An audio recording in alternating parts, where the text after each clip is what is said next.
സംസ്ഥാനത്ത് ഐക്യ ജനാധിപത്യ മുന്നണിക്ക് ഉജ്ജ്വലമായ വിജയം സമ്മാനിച്ച എല്ലാ വോട്ടർമാരോടും പ്രത്യേകമായ നന്ദി പ്രകാശിപ്പിക്കുന്നു. ശ്രീ രാഹുൽ ഗാന്ധി 2024 വിജയിച്ചതിനേക്കാൾ അതിനേക്കാൾ ഉജ്ജ്വലമായ ഭൂരിപക്ഷത്തിലേക്ക് ശ്രീമതി പ്രിയങ്ക ഗാന്ധിയുടെ ഭൂരിപക്ഷം പോവുകയാണ്. ശ്രീ ഷാഫി പറമ്പിൽ 2021 വിജയിച്ചതിൻ്റെ ഏകദേശം 5 ഇരട്ടിയോളം ഭൂരിപക്ഷത്തിനാണ് ശ്രീ രാഹുൽ മാങ്കൂട്ടത്തിൽ നിയമസഭയിലേക്ക് പോകുന്നത്. ചേലക്കരയിൽ 2021 LDFന് കിട്ടിയ 40,000 വോട്ടിൻ്റെ ഭൂരിപക്ഷത്തിൽ നിന്ന് 28,000 വോട്ട് കുറച്ചു കൊണ്ടുവരാൻ ഞങ്ങളുടെ പോരാട്ടത്തിന് കഴിഞ്ഞു. നിങ്ങൾക്കറിയാം, കഴിഞ്ഞ 3 വർഷത്തിനിടയിൽ നിരവധി ഉപതെരഞ്ഞെടുപ്പുകൾ നടന്നു കേരളത്തിൽ. തൃക്കാക്കരയിൽ PT തോമസ് വിജയിച്ചതിൻ്റെ ഇരട്ടി ഭൂരിപക്ഷത്തിന് ശ്രീമതി ഉമാ തോമസ് വിജയിച്ചു. പുതുപ്പള്ളിയിൽ ശ്രീ ഉമ്മൻചാണ്ടി വിജയിച്ചതിൻ്റെ 4 ഇരട്ടി ഭൂരിപക്ഷത്തിനാണ് ശ്രീ ചാണ്ടി ഉമ്മൻ ജയിച്ചത്. ഇവിടെ പാലക്കാട് ഷാഫി പറമ്പിൽ ജയിച്ചതിൻ്റെ 5 ഇരട്ടി ഓളം ഭൂരിപക്ഷത്തിൽ, 5 ഇരട്ടിയുടെ അടുത്തുള്ള ഭൂരിപക്ഷത്തിലേക്ക് രാഹുൽ മാങ്കൂട്ടത്തിൽ എത്തി. ചേലക്കരയിൽ ഞാൻ പറഞ്ഞതുപോലെ 28,000 വോട്ടാണ് കുറവുണ്ടായത്.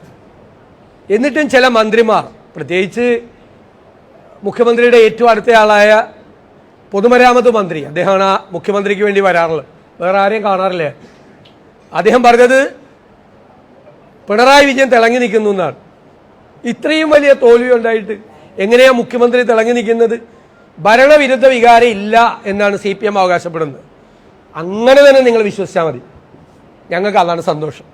അങ്ങനെ തന്നെ നിങ്ങൾ വിചാരിക്കുക, ഭരണവിരുദ്ധ വികാരം ഇല്ല എന്ന് തന്നെ നിങ്ങൾ വിചാരിക്കുക, അല്ലേ? അതാണ് കോൺഗ്രസിൽ നിന്ന് സീറ്റ് കിട്ടാത്ത ഒരാളെ BJPയിൽ സീറ്റ് അന്വേഷിച്ച് പോയ ഒരാളെ സ്ഥാനാർത്ഥിയാക്കി 2ാം സ്ഥാനത്തിന് പോലും മത്സരിക്കാൻ ഉള്ള അവകാശമാണ് അവർ നഷ്ടപ്പെടുത്തിയത്, CPM നഷ്ടപ്പെടുത്തിയത്. 3ാം സ്ഥാനം ഉറപ്പിച്ചിട്ടും പാലക്കാട് കോൺഗ്രസിനെയും UDFനെയും പരാജയപ്പെടുത്താൻ CPM ശ്രമിക്കുകയായിരുന്നു. BJPയെ ദുർബലപ്പെടുത്താനല്ല, മറിച്ച് കോൺഗ്രസിനെയും UDFനെയും ദുർബലപ്പെടുത്തി BJPക്ക് വിജയമൊരുക്കാനുള്ള പണിയാണ് അവിടെ ചെയ്തത്. സത്യത്തിൽ അവർ രണ്ടുപേരും ഒരുമിച്ച് ചേർന്നാണ് പാലക്കാട് മത്സരിച്ചത്. അതാണ് മഹാഭൂരിപക്ഷം, പാലക്കാടിൻ്റെ ചരിത്രത്തിലെ ഏറ്റവും വലിയ ഭൂരിപക്ഷം. സത്യത്തിൽ ഞങ്ങളെല്ലാം പറഞ്ഞത് 10,000-ന് മീതെ ഒരു 15,000-ന് ഇടയിലുള്ള ഭൂരിപക്ഷമാണ്. സത്യത്തിൽ ഈ 18,000 എന്ന് പറയുന്നത് അത് ഞങ്ങൾക്ക് മാത്രം അവകാശപ്പെട്ടതല്ല, അത് BJPയുടെയും CPMൻ്റെയും തെരഞ്ഞെടുപ്പ് നിയന്ത്രിച്ചവർക്ക് കൂടി അവകാശപ്പെട്ടാണ്. ഞാൻ അവർക്ക് കൂടി കൊടുക്കുക അതിൻ്റെ ഇത്. കാരണം അവരാണ് ഈ തെരഞ്ഞെടുപ്പിൽ ഞങ്ങൾക്കെതിരായിട്ടുള്ള ദുഷ്പ്രചരണങ്ങൾ നടത്തി എന്തെല്ലാം കഥകളാണ് മെനഞ്ഞുണ്ടാക്കിയത്. അതിനെല്ലാമുള്ള പാലക്കാടിൻ്റെ മറുപടിയാണ് ഈ വലിയ ഭൂരിപക്ഷം. മാത്രമല്ല, കേരളത്തിൽ BJPയെ തടുത്തു നിർത്താൻ, പിടിച്ചു കെട്ടാൻ കഴിവുള്ളത് കോൺഗ്രസിനും ഐക്യ ജനാധിപത്യ മുന്നണിക്കും മാത്രമാണ് എന്നൊരു വലിയ പ്രഖ്യാപനം കൂടി ഈ പാലക്കാടത്തെ തെരഞ്ഞെടുപ്പ് നടക്കുന്നുണ്ട്. പാലക്കാടും വയനാടും നല്ല വിജയവും ചേലക്കരയിൽ വലിയ പെർഫോമൻസും നടത്താൻ കഴിഞ്ഞത് ഐക്യ ജനാധിപത്യ മുന്നണിയുടെയും കോൺഗ്രസിൻ്റെയും കൂട്ടായ ഒരു ടീം വർക്കിൻ്റെ ഫലമാണ്. ഞാൻ ആ ടീം വർക്കിന് ഈ വിജയം സമർപ്പിക്കുക. സ്ഥാനാർത്ഥികളെ സാധാരണ ഇലക്ഷൻ പ്രഖ്യാപിച്ചിട്ട് ഒരാഴ്ച കഴിഞ്ഞിട്ടാണ് പ്രഖ്യാപിക്കാറുള്ളത്. ഇത് ഇലക്ഷൻ പ്രഖ്യാപിച്ച അന്ന് രാത്രി തന്നെ അഖിലേന്ത്യാ കോൺഗ്രസ് കമ്മിറ്റി നമ്മുടെ സ്ഥാനാർത്ഥികളെ പ്രഖ്യാപിച്ച് നമുക്കൊരു മുൻതൂക്കം തന്നു. അതിന് നേതൃത്വം കൊടുത്ത ശ്രീ KC വേണുഗോപാലിനെ ഞാൻ പ്രത്യേകമായി ഈ അവസരത്തിൽ നന്ദി പറയുന്നു. തെരഞ്ഞെടുപ്പിൻ്റെ ഓരോ ഘട്ടത്തിലും അദ്ദേഹവും കേരളത്തിൻ്റെ ഇൻചാർജായ ശ്രീമതി ദീപാദാസ് മുൻഷിയും 2 ACC ഭാരവാഹികൾ ശ്രീ 3 പേർ PV മോഹനും അതുപോലെ മൻസൂർ ഖാനും ശ്രീ അറിവഴകൻ ഉൾപ്പെടെ അവരുടെ ഒരു സാന്നിധ്യവും അവരുടെ പ്രസൻസും ഉണ്ടായി. അഖിലേന്ത്യാ കോൺഗ്രസ് കമ്മിറ്റി കേരളത്തിലെ കോൺഗ്രസ് ലീഡർഷിപ്പിന്, UDF ലീഡർഷിപ്പിന് നൽകിയ പിന്തുണയ്ക്ക് ഞാൻ ആദ്യം നന്ദി പറയാം. KPCC പ്രസിഡന്റ് ശ്രീ K സുധാകരൻ്റെ നേതൃത്വത്തിൽ KPCCയുടെ ഭാരവാഹികൾ ഒരു ടീമായി നിന്നു. UDFൻ്റെ ഘടകകക്ഷികൾ ശ്രീ പാണക്കാട് സാദിഖ് അലി ശിഹാബ് തങ്ങൾ തന്നെ, ശ്രീ കുഞ്ഞാലിക്കുടി സാഹിബ് അടക്കമുള്ള ആളുകൾ നേതൃത്വം കൊടുത്തു. ഘടകകക്ഷി നേതാക്കൾ എല്ലാവരും, UDF സെക്രട്ടറി CP ജോൺ അടക്കം ഉള്ള മുഴുവൻ നേതാക്കന്മാരും ഒരു പാർട്ടിയെ പോലെയാണ് പ്രവർത്തിച്ചത്. UDFിൻ്റെയും കോൺഗ്രസിനകത്തെയും ഐക്യമാണ്. എന്തായിരുന്നു ബഹളം? ആദ്യത്തെ ആഴ്ച കോൺഗ്രസിൽ വലിയ കുഴപ്പമാണ്, പാലക്കാട് ഇപ്പോൾ പല കഷ്ണമായിട്ട് ആളുകൾ പോകുന്നു. അന്ന് ഞങ്ങൾ പറഞ്ഞു, കോൺഗ്രസിലല്ല കുഴപ്പം, UDFിലല്ല കുഴപ്പം, കുഴപ്പം CPMലും കുഴപ്പം BJPയിലുമാണ് എന്ന് ഞങ്ങൾ നേരത്തെ തന്നെ ഞങ്ങൾ പറഞ്ഞത്. അതാണല്ലോ ഇപ്പോൾ സംഭവിച്ചത്. അതാണല്ലോ സംഭവിച്ചത്. കഴിഞ്ഞ 21 തെരഞ്ഞെടുപ്പിൽ 50,000 വോട്ട് ശ്രീധരന് കിട്ടിയെങ്കിൽ ഇപ്പോഴത്തെ സ്ഥാനാർത്ഥിക്ക് കിട്ടിയത് 38,000 വോട്ട്, 38,000-ലധികം വോട്ട് മാത്രമാണ് കിട്ടിയത്. 12,000 വോട്ട് കുറഞ്ഞു, BJPയുടെ വോട്ട് കുറഞ്ഞു പാലക്കാട്. അപ്പോൾ ഇതാണ് തെരഞ്ഞെടുപ്പ്. അപ്പോൾ ഈ തെരഞ്ഞെടുപ്പ് നൽകുന്നൊരു വലിയ പാഠമുണ്ട്. ആ പാഠം ജനങ്ങൾ ഞങ്ങൾക്ക് നൽകിയ പാഠമാണ്. നന്നായി ഒരുമിച്ച് നിന്ന് ഒരു ടീമായി വർക്ക് ചെയ്താൽ വിജയം നിങ്ങൾക്കുള്ളതാണ് എന്നാണ് ജനങ്ങൾ ഞങ്ങളോട് പറഞ്ഞത്. തീർച്ചയായിട്ടും ആ ജനങ്ങളോട്, വോട്ടർമാരോട് പ്രത്യേകമായ നന്ദി ഞാൻ ഒരിക്കൽ കൂടി പറയുന്നു. ജനങ്ങൾ ആഗ്രഹിക്കുന്നത് പോലെ ജനങ്ങളുടെ പ്രശ്നങ്ങൾക്ക് പരിഹാരമുണ്ടാക്കാൻ കഴിയുന്ന ഒരു വലിയ മുന്നണിയായി ഐക്യ ജനാധിപത്യ മുന്നണി മാറും. കോൺഗ്രസ് എല്ലാ നേതാക്കളും മുൻ KPCC പ്രസിഡന്റ് വസി രമേശ് ചെന്നിത്തല, അദ്ദേഹത്തിന് മഹാരാഷ്ട്രയിലെ ചുമതലയായിരുന്നു. എങ്കിലും അദ്ദേഹം 2-3 പ്രാവശ്യം ഇവിടെ വന്ന് തെരഞ്ഞെടുപ്പിൻ്റെ ഉള്ള സഹായങ്ങൾ നടത്തി. മുൻ KPCC പ്രസിഡന്റുമാർ ഉൾപ്പെടെയുള്ള നേതാക്കൾ, മുഴുവൻ MLAമാർ, MP മാർ, ഭാരവാഹികൾ എല്ലാവരും ഏൽപ്പിച്ച ചുമതലകൾ വളരെ ഭംഗിയായി നിർവഹിച്ച അവരോട് ഞങ്ങളെല്ലാവരും കടപ്പെട്ടിരിക്കുന്നു. ഞാനതുകൊണ്ട് ഐക്യ ജനാധിപത്യ മുന്നണിക്ക് തെരഞ്ഞെടുപ്പ് പ്രവർത്തനം നടത്തിയ ഈ ടീമിന്, ആ ടീം വർക്കിന് ഞാൻ ഈ വിജയം സമർപ്പിക്കുന്നു. എല്ലാവരോടും നന്ദി പറയാം.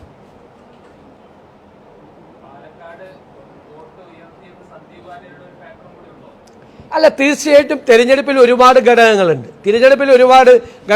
എല്ലാവരും പ്രചരണം നടത്തിയത് എന്താ? CPMൻ്റെ പ്രചരണമായിരുന്നല്ലോ. CPM ആ ആളെ സ്വാഗതം ചെയ്തു, ക്രിസ്റ്റൽ ക്ലിയർ ആണെന്ന് പറഞ്ഞു, ബെസ്റ്റാണെന്ന് പറഞ്ഞു, നല്ല സർട്ടിഫിക്കറ്റ് കൊടുത്തു. ഞങ്ങൾ ഒരാഴ്ച മുമ്പേ തീരുമാനിച്ചാണ് അദ്ദേഹത്തെ കൊണ്ടുവരാൻ. ഞാൻ പറഞ്ഞല്ലോ, ഞങ്ങൾ വൈകിച്ചത് CPM നേതാക്കളുടെ സർട്ടിഫിക്കറ്റ് കൂടി ആയിട്ടാണ് സന്ദീപ് വാര്യർ കോൺഗ്രസിലേക്ക് ചെയ്യുന്നത്. ആ ഫയലുമായിട്ടാണ് അദ്ദേഹം വരുന്നത്. എന്നിട്ട് ഈ ഇരുണ്ട് നേരം വെളുക്കുന്നതിന് മുമ്പ് ഈ CPM നേതാക്കളെല്ലാം മറിഞ്ഞു. പിന്നെ എന്തെല്ലാം വർഗീയ പ്രചരണമാണ് നടത്തിയത്. 2 മുസ്ലിം സംഘടനകളുടെ നേതൃത്വത്തിലുള്ള 2 പത്രത്തിൽ CPM കൊടുത്ത പരസ്യം മന്ത്രി MP രാജേഷിൻ്റെ നേതൃത്വത്തിലാണ് ആ പരസ്യം കൊടുത്തത്. കേരളം ഇവരുടെ ഈ വർഗീയതയോർത്ത് നാണിച്ച് തലകുനിക്കും. സംഘപരിവാർ പോലും നാണിച്ചു പോകുന്ന വർഗീയ പ്രചരണമാണ് CPM കേരളത്തിൽ നടത്തിയത്, ഈ തെരഞ്ഞെടുപ്പിൽ നടത്തിയത്.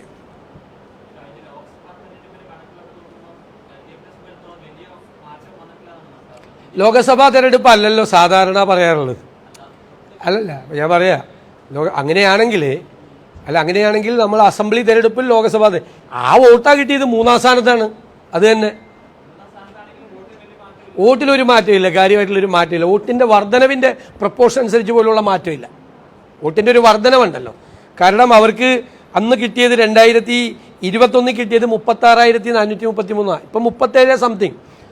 വോട്ടർ പട്ടികയും വലുതായിട്ടുണ്ട്, അതിൻ്റെ പ്രപ്പോർഷൻ പോലും കിട്ടിയില്ല, അതിൻ്റെ പെർസെൻറ്റേജ് പോലും കിട്ടിയില്ല. 2021 പരമദയനീയമായ സ്ഥിതിയാണ് അവിടെ ഉണ്ടായിരുന്നത്. അത് തന്നെയാണ് അവിടെ നിൽക്കുന്നത്. എവിടെ?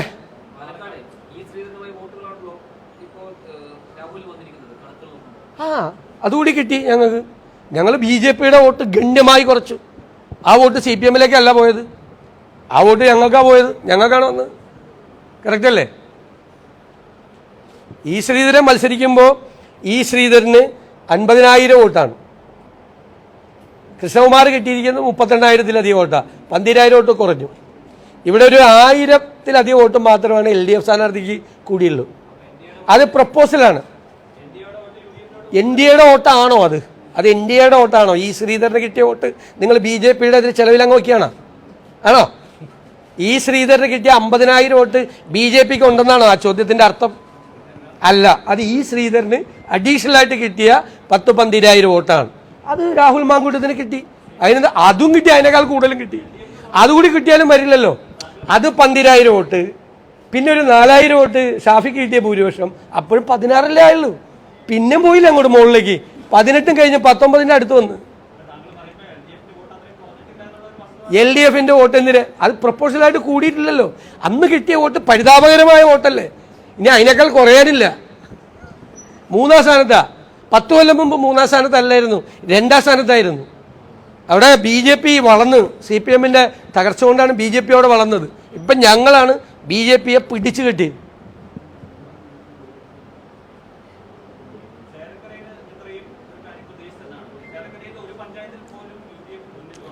അല്ല, ഞങ്ങൾ അവിടെ ഒരു 3000-ൽ അധികം വോട്ടിന് ജയിക്കുമെന്നായിരുന്നു ഞങ്ങളുടെ കണക്കുകളൊക്കെ കണ്ടിരുന്നു. ഞങ്ങൾ ജയിച്ചില്ല. പക്ഷേ 39,600 വോട്ടിനാണ് 2021-ൽ കെ രാധാകൃഷ്ണൻ ജയിച്ചൊരു സ്ഥലമാണ്. 28 വർഷമായിട്ട് CPMന്റെ MLA-മാരിയിരിക്കുന്ന സ്ഥലമാണ്. അവിടെ പോയി ഞങ്ങൾ 28,000 വോട്ടിൻ്റെ ഭൂരിപക്ഷം കുറച്ചു. അത്രയും വർക്ക് ഞങ്ങൾ അവിടെ നടത്തി. അവിടെ അതാണ് മാറ്റം ഉണ്ടാക്കാൻ പറ്റും എന്നാണ്. കഠിനാധ്വാനം ചെയ്താൽ മാറ്റം ഉണ്ടാക്കാൻ പറ്റുമെന്നുള്ളതാണ്.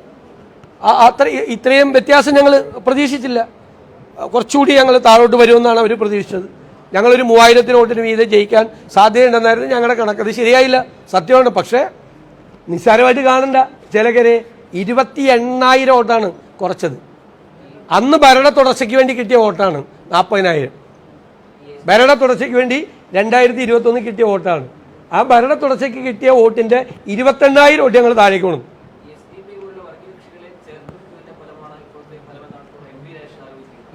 പാലക്കാടല്ലേ? അദ്ദേഹത്തിന് ഞാൻ കുറച്ച് നന്ദി പറയുകയാണ്. പ്രത്യേകിച്ച് ഞാൻ അദ്ദേഹത്തെക്കുറിച്ച് ഒന്നും പറയില്ല. ഞാൻ ഈ ആരെക്കുറിച്ച് എന്തെല്ലാം പറഞ്ഞു. അദ്ദേഹം എഴുതി കൊടുത്തതാണ്. അപ്രസക്തരായ ആളുകൾ പാർട്ടി വിട്ടപ്പോൾ പോലും ഇപ്പോൾ ഈ UDFലും BJPയിലും സീറ്റ് അന്വേഷിച്ച് സീറ്റ് കിട്ടാത്ത ആൾക്ക് സീറ്റ് കൊടുത്തു. ആ സീറ്റ് കൊടുത്ത ആൾ ആദ്യം പറഞ്ഞത് എന്നെക്കുറിച്ചാണ്.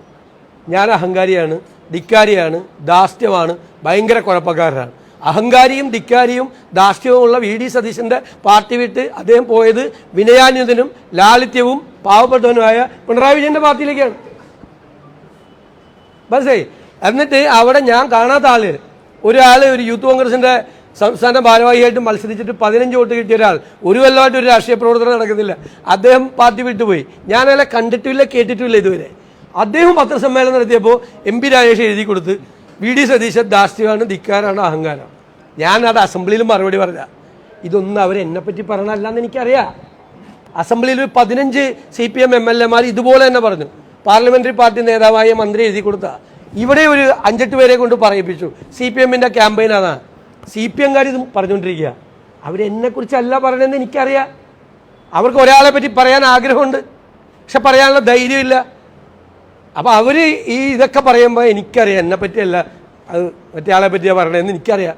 അവിടെ എനിക്ക് ഒരു വിരോധം അവരോട് ആരോടും ഇല്ല. കാരണം ഇത്രയും ഭൂരിപക്ഷം ആക്കി തന്നത് അവർക്കൊരു പങ്കുണ്ട്. ഞാൻ പറഞ്ഞില്ല 15,000 വരെ ഞങ്ങളുടെ കഠിനാധ്വാനവും പ്രവർത്തനവും നിൽക്കുള്ളൂ. അതിൻ്റെ അപ്പുറത്തേക്ക് പോകാൻ കാരണം രാത്രിയിലെ റെയ്ഡ്, പിന്നെ പെട്ടി നാടകം, പാതിരാ നാടകം, സ്പിരിറ്റ് നാടകം, മനസ്സിലായില്ലേ?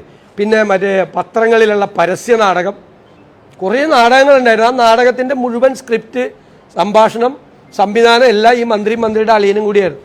അവർക്ക് ഞങ്ങൾ ഡെഡിക്കേറ്റ് ചെയ്യുന്നു. ബാക്കി വോട്ട് 15,000-ന് മീതെയുള്ള വോട്ട് അവർ മേടിച്ചു തന്നെ ഞങ്ങൾക്ക്.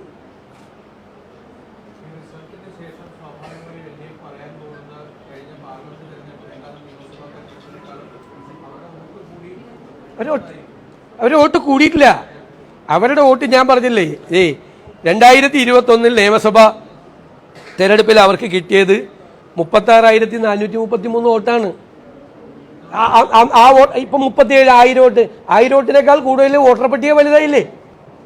10,000 വോട്ട് അവിടെ ചേർത്തിട്ടുണ്ട്. അപ്പോഴാ 1000 വോട്ടേ കൂടുതൽ കിട്ടിയിട്ടുള്ളൂ. ആ 10,000-ന്റെ ഷെയറെങ്കിലും കിട്ടണ്ടേ? ഈ 3 പേർക്കായിട്ട് ഈ 10,000 വോട്ട് പോകുമല്ലോ. കൂടിയ വോട്ട് 10,000 വോട്ട് ചേർത്തിട്ടുണ്ട് അവിടെ പുതിയതായിട്ട് 2021 അസംബ്ലിയേക്കാൾ. അതിനേക്കാൾ കൂടുതലുണ്ട്. പാർലമെന്റിനും കൂടി വരുമ്പോൾ അതിനേക്കാൾ കൂടുതൽ വരും. എന്നിട്ട് ഈ 10,000-ന്റെ ഷെയർ പോലും കിട്ടിയില്ല. കൂടിയതാണോ? കൂടിയതല്ല, കുറയാണ് ചെയ്തത്. LDFന് കുറയാണ് ചെയ്തത്. നമ്പറല്ല നോക്കണ്ട. അപ്പോൾ അന്നുണ്ടായിരുന്ന വോട്ടാണ്. അന്നുണ്ടായിരുന്ന വോട്ടിനേക്കാൾ പാർലമെന്റ് ഇലക്ഷൻ മുമ്പിൽ ചേർത്ത വോട്ടും ഇപ്പോഴത്തെ ചേർത്തും കൂടി ഏകദേശം 15,000 വോട്ട് 2021 ഇലക്ടറൽ റോളിനേക്കാൾ കൂടി. 15,000 വോട്ട് കൂടിയപ്പോൾ LDFന് കിട്ടേണ്ടത് 1000 വോട്ടിൻ്റെ വർധനമാണോ? ആണോ? കണക്കാണത്. കണക്കൊന്നും വെറുതെ നമ്മളോട് വരാൻ നിൽക്കണ്ട. കണക്കനുസരിച്ച് LDFന്റെ വോട്ട് കുറയാണ് ചെയ്തത്. അവർക്കൊരു 3 പാർട്ടി വീതം വെച്ച് പോകുമ്പോൾ ഒരു 3000 വോട്ടെങ്കിലും കൂടണ്ടേ? വേണ്ടേ? ഞങ്ങൾക്ക് ഒരു 6000 വോട്ട് കൂടി, BJPക്ക് ഒരു 4000 വോട്ട് കൂടി, 10 ബാക്കിയെങ്കിലും കുറെയെങ്കിലും ഒരു 3000 വോട്ടെങ്കിലും കൂടണ്ടേ? കൂടിയില്ല. 1000 വോട്ടാണ് കൂടിയത്. വോട്ട് കുറയുകയാണ് ചെയ്തത്. അങ്ങനെയാണ് കണക്ക്. ഇനി കൂടിയെന്ന് അവർ വിചാരിച്ചോട്ടെ, അവരങ്ങനെ തന്നെ വിചാരിച്ചാൽ മതി. ഭരണവിരുദ്ധ വികാരം ഈ തെരഞ്ഞെടുപ്പിൽ ഉണ്ടായില്ല എന്നാണ് മുഖ്യമന്ത്രിയും കൂട്ടരും വിശ്വസിക്കുന്നുണ്ടെങ്കിൽ നല്ല കാര്യം, അത് അങ്ങനെ തന്നെ കണ്ടിന്യൂ ചെയ്യുക. ഇനി 1.5 കൊല്ലം കൂടി ബാക്കിയുണ്ടല്ലോ, കാണാം.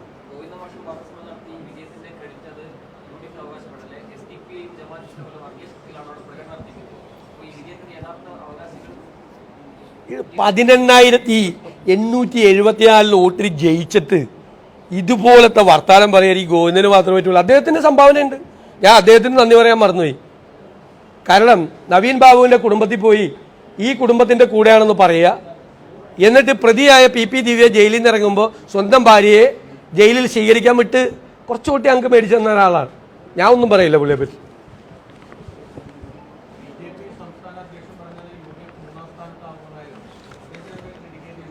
ഞാൻ അദ്ദേഹത്തോടൊന്നും പറയില്ല. അദ്ദേഹത്തിനൊക്കെ ഞാൻ പറഞ്ഞല്ലോ, അവർക്കൊക്കെ ഒരുപാട് സംഭാവനകളുണ്ട് ഈ തെരഞ്ഞെടുപ്പ് ഇങ്ങനെ ആക്കി തന്നതിന്. പിന്നെ അദ്ദേഹത്തിനുള്ള പ്രശ്നം എന്ന് വെച്ചാൽ CPM-നെ 2ാം സ്ഥാനത്താക്കി അദ്ദേഹം. കാരണം പിണറായി വിജയനോട് കടപ്പാടുള്ള ആളല്ലേ. ഈ കള്ളപ്പണ കേസിലെ പ്രതിയാവേണ്ട ആളെ സാക്ഷിയാക്കിയതല്ലേ, മഞ്ചേശ്വരം കൊലക്കേസിൽ രക്ഷപ്പെടുത്തിയ ആളല്ലേ. അദ്ദേഹം നന്ദി കാണിച്ചു, അത്രയേ ഉള്ളൂ. എനിക്ക് കണ്ടകശനിയാണ്, കണ്ടകശനി എന്നെയും കൊണ്ടേ പോവുള്ളൂ എന്നൊക്കെയല്ലേ പറഞ്ഞത്. മുഴുവൻ BJP CPM നേതാക്കളെല്ലാവരും മത്സരിച്ച് എൻ്റെ സ്ഥാനം തെറിക്കും എന്തെല്ലാമാണ് അവർ പറഞ്ഞത്. അതൊന്നും സാരമില്ല, ഞാനതൊന്നും ഇലക്ഷൻ കാലത്ത് അങ്ങനെ പറഞ്ഞു. വ്യക്തിപരമായി ഒരുപാട് ആക്ഷേപങ്ങൾ, ഇങ്ങനെയുള്ള ഒരുപാട് കാര്യങ്ങൾ പറഞ്ഞു. അതൊന്നും സാരമില്ല. അതൊക്കെ തെരഞ്ഞെടുപ്പ് കാലത്ത് നമ്മൾ കേൾക്കാൻ നമ്മൾ വിധിക്കപ്പെട്ട ആളുകളാണ്. എനിക്ക് അതിനൊന്നും ഒരു വിദ്വേഷമില്ല, ഒന്നുമില്ല. കാരണം ജനങ്ങൾ നമ്മളോടൊപ്പമാണ് എന്ന് അവർ തെളിയിച്ചു. ഇതുപോലുള്ള ഇതിനേക്കാൾ വലിയ വിജയം എങ്ങനെ നൽകുമല്ലോ? ഇതിനേക്കാൾ വലിയ വിജയം അവരോട് ഞങ്ങൾ കടപ്പെട്ടിരിക്കുന്നു. അവരുടെ ആഗ്രഹങ്ങൾക്കും അവരുടെ സ്വപ്നങ്ങൾക്കും അനുസരിച്ച് ഞങ്ങൾ മുന്നോട്ട് പോകും. അതുപോലെ ഐക്യജനാധിപത്യ മുന്നണിയിലും കോൺഗ്രസിലും എല്ലാവരെയും ചേർത്ത് പിടിച്ച് ഞങ്ങൾ ഒറ്റക്കെട്ടായിട്ട് മുന്നോട്ട് പോകും. പ്രിയങ്ക ഗാന്ധിയുടെ ഈ വലിയ ഉജ്ജ്വലമായ വിജയം കൂടി ആയിട്ടില്ല, ഭൂരിപക്ഷം ഇങ്ങനെ കയറി കൊണ്ടിരിക്കുകയാണ്. അവരുടെ കേരളത്തിലെ ഒരു സാന്നിധ്യവും തീർച്ചയായിട്ടും ഐക്യജനാധിപത്യ മുന്നണിക്ക് വലിയ കരുത്ത് പകരും എന്ന കാര്യത്തിൽ യാതൊരു സംശയമില്ല. എല്ലാവരോടും ഞാൻ ഒരിക്കൽ കൂടി നന്ദി പറയുന്നു. നന്ദി. അല്ലല്ല, അങ്ങോട്ട് പോയിക്കൊണ്ടിരിക്കുകയല്ലേ, നമ്മളായില്ലല്ലോ, എത്തിയില്ലല്ലോ. എൻ്റെ കയ്യിൽ രാഹുൽ ഗാന്ധിയുടെ 2024 ഭൂരിപക്ഷത്തിൻ്റെ മുകളിലേക്ക് പോയി കഴിഞ്ഞു. അല്ല പോട്ടെ, മുകളിലേക്ക് പോട്ടെ, എത്തിയിട്ടില്ലല്ലോ.